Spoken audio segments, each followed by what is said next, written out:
Panorama group, जो सोचता है वो करता है। आपके अपने सपनों का आशियाना। कोई अगर जासूसी कर रहा है तो उनको सतर्क रहना चाहिए। इसमें क्या बात है? कैसे जासूसी कराया जा रहा है तो कोई कहा नहीं। मुख्यमंत्री जी तो जासूसी किसकी कराई जाती है? जासूसी उनकी कराई जाती है जिनसे डर हो, जिनसे भय हो। भाई कौन क्या कर रहा है? तो हमारे नेता ने आज तक 18 साल में उनके पिताजी की तो जासूसी कराई नहीं। जो मजबूत थे, जिनका आधार था, जिनको लोग मानते थे। नमस्कार, आप देख रहे हैं सिटी पोस्ट लाइव और मैं हूं आपके साथ प्रभाकर पांडे। आपको बता दें कि मंत्री अशोक चौधरी जदयू के बैठक के बाद पत्रकारों से बातचीत में उन्होंने कहा कि आज जो बैठक हुई है वो जनता दल यूनाइटेड के पार्टी को मजबूती को लेकर चर्चा हुई है और 2025 में जो बिहार विधानसभा चुनाव होने को है उसको लेकर आज बैठक हुई है। तेजस्वी यादव पर जमकर हमला बोला है। उन्होंने कहा है कि जिस तरह से तेजस्वी यादव ये हमेशा हमारे नेता पर आरोप लगा रहे हैं कि ये जासूसी करवा रहे हैं, तो मैं ये कहना चाह रहा हूँ कि उनके पिता के कार्यकाल में तो नीतीश कुमार ने जासूसी नहीं करवाया, तो ये इन पर क्यों करवाएंगे? क्योंकि मेरे नेता हमेशा विकास के पक्षधर हैं, विकास पर विश्वास करते हैं, ये सब करने पर विश्वास नहीं करते और ये पूरी बिहार की जनता देख रही है। तो वहीं क्या कुछ कहते नजर आ रहे हैं अशोक चौधरी, पहले आप इनका बयान सुने। जासूसी किसकी कराई जाती है? जासूसी उनकी कराई जाती है जिनसे डर हो, जिनसे भय हो। भाई कौन क्या कर रहा है? तो हमारे नेता ने आज तक 18 साल में उनके पिताजी की तो जासूसी कराई नहीं। जो मजबूत थे, जिनका आधार था, जिनको लोग मानते थे, उनकी तो जासूसी कराई नहीं। तो इनकी जासूसी काहे के लिए कराएंगे? हमारे नेता इस सब में विश्वास नहीं करते हैं। हम लोग काम पर विश्वास करते हैं, विकास पर विश्वास करते हैं, सबको साथ लेके चलने पर विश्वास करते हैं और हमारा पूरा का पूरा मछली के आंख की तरह हमारे नेता का फोकस उन्हीं सब कामों पर रहता है। तेजस्वी यादव ने कहा है कि विज्ञापन जारी करके मंत्री जो हैं वो भ्रष्टाचार कर रहे हैं। एक बार सूची जो लोग अखंड भ्रष्टाचार में डूबा रहता है ना, जो अंधा हो जाता है, वो जो कुछ दिखता ही नहीं है, उसको लगता है कि कहीं सब जगह उबरी खाबर दिखता है। जो लोग अखंड भ्रष्टाचार में हैं उनको हर जगह भ्रष्टाचार ही नजर आता है। कंटेंट पर कुछ नहीं बोले।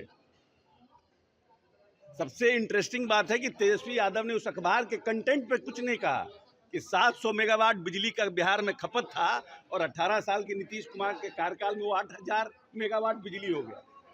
48 लाख टन धान का उत्पादन होता था, वो 70 लाख टन हो गया बिहार का। उस सब पर कुछ नहीं बोले। मीटिंग में मेन इंटरेस्टिंग बात ये है क्योंकि वो पूरे कंटेंट को डाइवर्ट करना चाहते थे, उन्होंने इसलिए ये बात कहा। मीटिंग में सर क्या चर्चा हो रही है? आज मीटिंग में क्या चर्चा? मीटिंग में प्रभारियों की बैठक है, हमारे नए जो कमेटी बनी है उसकी बैठक हो रही है, हमारे जो प्रकोष्ठों के अध्यक्ष हैं उनकी बैठक हो रही है। तो संगठन हमेशा समय समय पर संगठन को और धारदार बनाने के लिए अपने लोगों के साथ विचार विमर्श, उनमें और मनोबल बढ़ाने का काम, उनको ताकत देने का काम, उनको कंटेंट देने का काम, हमारे विरोधी हमको किन मुद्दों पर घेर रहे हैं, उस पर कैसे काउंटर करना, उस सब पे चर्चा हो रही है। देखिए संगठन तो सतत चलता रहता है ना, ये तो बात है। तो 25 का भी 25 तो लड़ाई है ही है, बट ये साल भर पहले का हमारी अपनी संगठन को धारदार बनाने की तैयारी है। अशोक चौधरी ने कहा कि जिस तरह से तेजस्वी यादव हमेशा आरोप लगाते नजर आ रहे हैं नीतीश कुमार पर कि जासूसी करवा रहे हैं उनकी यात्रा पर, तो मैं ये कहना चाह रहा हूँ कि जब लालू की सरकार थी और जब नीतीश कुमार का भी सरकार थी जिसमें लालू प्रसाद के ऊपर कोई जासूसी नहीं करवाया, तो नीतीश कुमार तेजस्वी यादव पर क्यों करवाएंगे? क्योंकि डर इनको नहीं है। जो डर जिनको है वो झूठा आरोप लगा रहे हैं, क्योंकि नीतीश कुमार ने काम किया है बिहार में, तो इसलिए नीतीश कुमार नहीं डर रहे हैं। लेकिन तेजस्वी यादव ये कह करके लोगों को बरगलाने का काम कर रहे हैं और ये पूरे बिहार की जनता जान रही है। इनको 2025 के बिहार विधानसभा चुनाव में फिर पता चलने वाला है।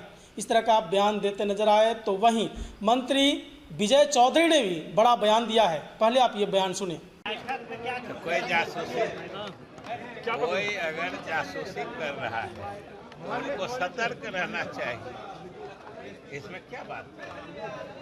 कैसे जासूसी कराया जा रहा है तो कोई कहा नहीं। मुख्यमंत्री जी तो वो क्राइम का डाटा पेश कर रहे हैं सर कि बिहार में क्राइम बढ़ गया है। डेटा पेश कर रहे हैं तो डेटा तो साफ कह रहा है कि विधि व्यवस्था की स्थिति में सुधार हो रहा है, अपनी जगह है। और सबसे बड़ी बात है कि सुशासन की पहचान यही होती है कि अगर अपराध होता है तो अपराधी कानून के हवाले होते हैं। अगर अपराध हुआ है तो कितने बड़े बड़े कांड का उद्भेदन हुआ है। आप आज कांड होता है ये तो देखते हैं, लेकिन 3 दिन में उद्भेदन होके असली अपराधी पकड़े जाते हैं, ये भी तो वहीं पर बात है। और यही सुशासन का लक्षण होता है कि अगर अपराध होता है तो अपराधी पकड़े जाए। यादव ने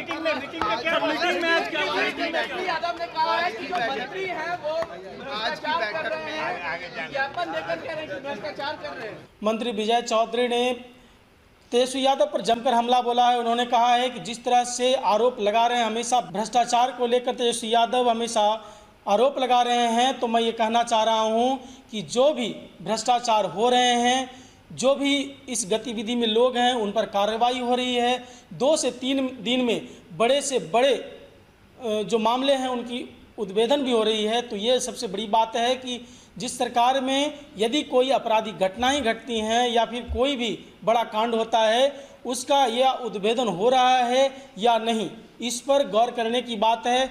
लेकिन इस सरकार में, नीतीश सरकार में जो भी आपराधिक घटनाएं घट रही हैं, इस पर उद्भेदन भी हो रहा है। सबसे बड़ी बात यही है और ये होना चाहिए, ये सुशासन की सबसे बड़ी पहचान है। ये कहते नजर आए विजय चौधरी। तो क्या कुछ कहते नजर आए, मैंने आपको सुनाया। फिलहाल इस खबरों में बस इतना ही। आगे के तमाम खबरों के लिए बने रहें मेरे साथ। वीडियो को लाइक करें, शेयर करें, चैनल को सब्सक्राइब करना ना भूलें। धन्यवाद।